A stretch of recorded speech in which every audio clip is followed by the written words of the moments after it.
ये बूढ़ा आदमी पानी में सोना ढूंढ रहा था। उसे पूरा विश्वास था कि सोना जरूर मिलेगा और बिल्कुल ऐसा ही हुआ। उसे एक सोने का छोटा टुकड़ा मिलता है। इतना सोना शरीर में जोश और जुनून भरने के लिए काफी था। वह जोर से चिल्लाता है। ये एक खुशी की आवाज थी। उस दिन से आदमी यहाँ खुदाई शुरू कर देता है, इसी आस में कि यहाँ सोना जरूर मिलेगा। धीरे धीरे कई दिन और रातें बीत चुकी थी, लेकिन अभी तक सोने का एक और टुकड़ा नहीं मिला था। फिर भी आदमी खुदाई करता रहा, इसी उम्मीद में कि सोना जरूर मिलेगा। एक दिन खुदाई करते समय उसने एक पत्थर को हटाया। उसके नीचे सोना था। आदमी वहाँ की मिट्टी साफ करता है। यह सोने की एक बड़ी चट्टान थी। आखिरकार आदमी की उम्मीद सही साबित हुई और सोना उम्मीद से भी ज्यादा था। इतना सारा सोना देखकर उससे रहा नहीं गया और वह खुशी से रोने लगा। सफल होने में इंसान की उम्मीद ही उसे सफल बनाती है और उसे उम्मीद से ज्यादा दे जाती है। अगली सुबह वह सभी सोने को अपने घोड़े पर लाद कर निकल पड़ता है। उसे पता था कि आगे का सफर बहुत दर्दनाक साबित होने वाला है। आगे उसे जर्मन सिपाही मिलते हैं जो बहुत ही बेरहम थे। वह चुपचाप वहाँ से जाने लगता है। सिपाही उस पर हंस रहे थे। सिपाहियों ने कुछ लड़कियों को पकड़ रखा था और उनके साथ मनमानी कर रहे थे। सिपाहियों का लीडर उस आदमी को घूरने लगता है, लेकिन वह बिना कुछ बोले वहाँ से चला जाता है। तभी एक सिपाही उस पर बंदूक तानता है, लेकिन लीडर उसे रोक देता है और कहता है आगे जाकर वैसे भी वह मरने वाला है। घोड़े पर सवार एक बूढ़ा आदमी मौत के मुंह में जा रहा था। वो जानता था कि आगे खतरा है। उन दरिंदों ने कई लोगों को मारकर लटका रखा था। आदमी उसके बावजूद आगे बढ़ता जा रहा था। आगे इसे दरिंदे क्रूर सैनिक मिलते हैं। इनके अंदर दया बिल्कुल भी नहीं थी। बूढ़ा आदमी उनके सामने खड़ा था, जिसकी आंखों में कोई डर नहीं था। सैनिक गहरी आवाज में उसे घोड़े से नीचे उतरने को बोलता है। बूढ़ा आदमी घोड़े से नीचे उतर जाता है। सैनिक कहता है तुझे मौत से प्यार है क्या, जो तू इस रास्ते से जा रहा है? बूढ़ा आदमी उनको कोई जवाब नहीं देता। सैनिक उसके पास आता है और घोड़े पर लदे बैग को देखता है, जिसमें सैनिक को सोना मिलता है। सैनिक बताता है इसके पास तो सोने का भंडार है। बूढ़े आदमी को धक्का मारता है। उसका पूरा बैग सोने से भरा हुआ था। सभी सैनिक बहुत खुश हो रहे थे। बूढ़ा आदमी अपने डॉग को यहाँ से भागने को बोलता है। डॉग वहाँ से भागने लगता है। क्रूर सैनिक डॉग पर गोलियां चला रहे थे, लेकिन डॉग बचते हुए भाग जाता है। बूढ़ा आदमी गुस्से से लाल हो गया था। गोलियों की आवाज वही सैनिक सुन लेते हैं जो बूढ़े आदमी को पहले मिले थे। इनको लग रहा था कि बूढ़े आदमी को उन्होंने टपका दिया। अब ये बूढ़े आदमी को मारने वाले थे। गुस्से से सैनिक उसे घुटने के बल बैठने को बोलता है। बूढ़े आदमी का क्रोध और ज्यादा बढ़ गया था। उसने कई दिन खुदाई करके सोने को ढूंढा था और इन सैनिकों को कैसे दे सकता था। बूढ़े आदमी ने गुस्से से अपने खंजर पर हाथ रखा और पूरा खंजर खोपड़ी के आर पार कर दिया। शांत स्वभाव वाले अक्सर खतरनाक होते। बूढ़ा आदमी क्रोध से लाल होकर अपने खंजर को पकड़ता है और खंजर दुश्मन की खोपड़ी के आर पार कर देता है। अक्सर शांत स्वभाव वाले लोग बेहद खतरनाक होते हैं। सभी सैनिकों की सांसें अटक गई थीं। बूढ़ा आदमी उन्हीं का हथियार पकड़कर उन्हीं को मार रहा था। ये बूढ़ा आदमी एक पागल कमांडो था, जिसने अकेले ही 200 सैनिकों को नर्क पहुंचा दिया था। ये मौत को जेब में रखकर घूमता था, लेकिन इनमें से कोई सैनिक इस सनकी कमांडो के बारे में नहीं जानता था। उसने सभी सैनिकों को ऊपर पहुंचा दिया, लेकिन आगे वाले सैनिकों को गोलियों की आवाज सुनाई दी थी, जिस वजह से उन्होंने अपना टैंक रोक दिया और इसी जगह आ गए। उन्होंने देखा कि सारे सैनिक मारे जा चुके थे। ये लोग एक सैनिक के पास जाते हैं, जिसके पास एक सोने का टुकड़ा मिलता है। उन्हें पता चल गया था कि उस बूढ़े आदमी के पास बहुत सारा सोना है, लेकिन उससे सोना लेना मुमकिन नहीं था। बूढ़ा आदमी घोड़े पर सवार होकर जा रहा था। तभी उसे कोई आवाज सुनाई दी। उसने पीछे मुड़कर देखा कि सैनिक टैंक लेकर उसी की तरफ आ रहे थे। बूढ़ा आदमी यह देखते ही रफ्तार से भागने लगता है। वे लोग उस पर तोप चला रहे थे और मशीन गन से ताबड़तोड़ गोलियों की बौछार कर रहे थे, लेकिन बूढ़ा आदमी फिर भी बच निकलता है। सैनिक उसे दूरबीन से देख रहे थे, लेकिन वे आगे नहीं जा रहे थे, क्योंकि हर जगह माइन बिछी हुई थी। सैनिक केवल एक धमाके की उम्मीद कर रहे थे। बूढ़ा आदमी अपने घोड़े को सहलाता है, क्योंकि घोड़े की वजह से ही वह बच पाया था, लेकिन अचानक घोड़े का पैर माइन पर पड़ जाता है और एक बड़ा धमाका होता है। घोड़े के चिथड़े उड़ जाते हैं। सैनिकों को बहुत खुशी थी, लेकिन बूढ़ा आदमी अब भी जिंदा था। उसने अपना घोड़ा खो दिया था, जिससे उसे गहरा सदमा लगता है, जैसे उसने किसी अपने को खो दिया हो। बूढ़ा आदमी खुद को संभालता है और देखता है कि उसका सारा सोना बिखर गया है। सैनिक भी उसकी तरफ बढ़ रहे थे। बूढ़ा कमांडो अपने बिखरे हुए सोने को बटोरने लगता है। सैनिक टैंक लेकर वहां पहुंच जाते हैं, लेकिन बूढ़ा आदमी अपना सोना बटोरने में लगा रहता है। सैनिक उसे देखकर हैरान थे कि वह किस तरह का आदमी था, जिसे अपनी जान से ज्यादा अपने सोने की फिक्र थी। और हो भी क्यों ना, क्योंकि बूढ़े आदमी ने यह सोना ढूंढने में बहुत मेहनत की थी। यह उसका एटीट्यूड था जो सभी सैनिकों को पसंद आया। आखिर में उसने एक पत्थर उठा लिया, क्योंकि वह एक कमांडो की तरह सोच रहा था। उसकी आंखें यह बता रही थीं कि वह सैनिकों से रत्ती भर भी नहीं डरता।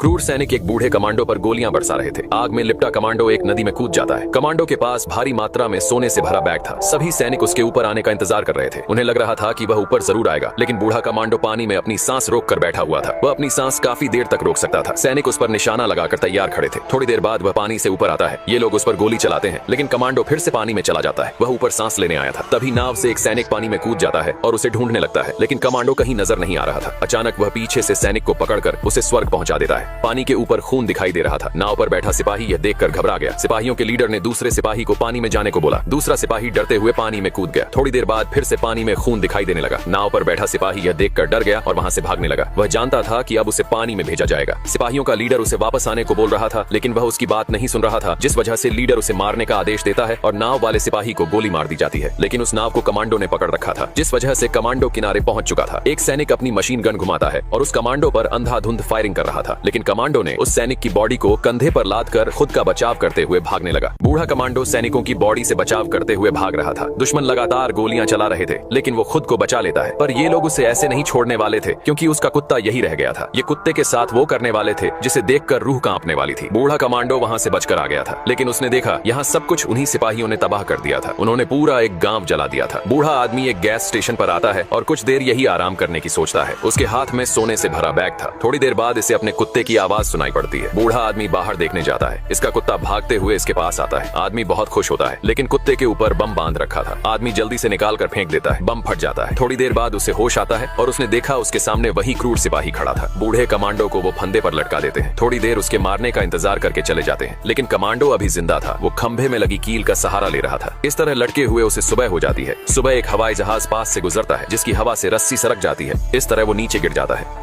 बूढ़े कमांडो को क्रूर सैनिक फंदे पर लटका देते हैं और काफी देर तक उसके मरने का इंतजार करते हैं, फिर चले जाते हैं। लेकिन बूढ़ा कमांडो अभी जिंदा था। वह एक किल की मदद से खुद को ऊपर धकेल रहा था। इसी तरह लटके हुए उसे सुबह हो जाती है। इस दर्द से गुजरने के बाद अच्छे अच्छे लोग पैंट में पेशाब कर देते हैं। थोड़ी देर बाद एक हवाई जहाज गुजरता है, जिसके कारण फंदा सरक जाता है और बूढ़ा कमांडो नीचे गिर जाता है। वहीं दो सैनिक तेल लेने आए थे। उनकी नजर कमांडो पर पड़ती है। एक सैनिक उसे देखने जाता है। बूढ़ा कमांडो जमीन पर गिरा हुआ था। सैनिक दूसरे साथी को बताता है कि यह जिंदा है। दूसरा सैनिक उसे मारने का आदेश देता है और मारने के लिए कट्टा निकालता है। तभी बूढ़ा कमांडो उसे लात मारता है, जिससे उसका मुंह पत्थर पर जा लगता है और वह वहीं खत्म हो जाता है। इस सैनिक को लग रहा था कि बूढ़ा कमांडो मारा गया है, जिस वजह से वह उसके डॉग को भी मारने का आदेश देता है, लेकिन बार बार डॉग के भौंकने की आवाज आ रही थी, जिस वजह से वह बाहर देखने जाता है। उसने देखा कि उसका साथी जमीन पर गिरा हुआ था। तभी कमांडो पीछे से सैनिक पर हमला कर देता है और दोनों को मार गिराता है, लेकिन उन सैनिकों ने उसका सारा सोना छीन लिया था। उसके पास केवल एक ही टुकड़ा बचा था, जिसे वह जमीन में गाड़ देता है। बूढ़ा कमांडो क्रोध से लाल हो चुका था। अब उन्हें कोई नहीं बचा सकता था।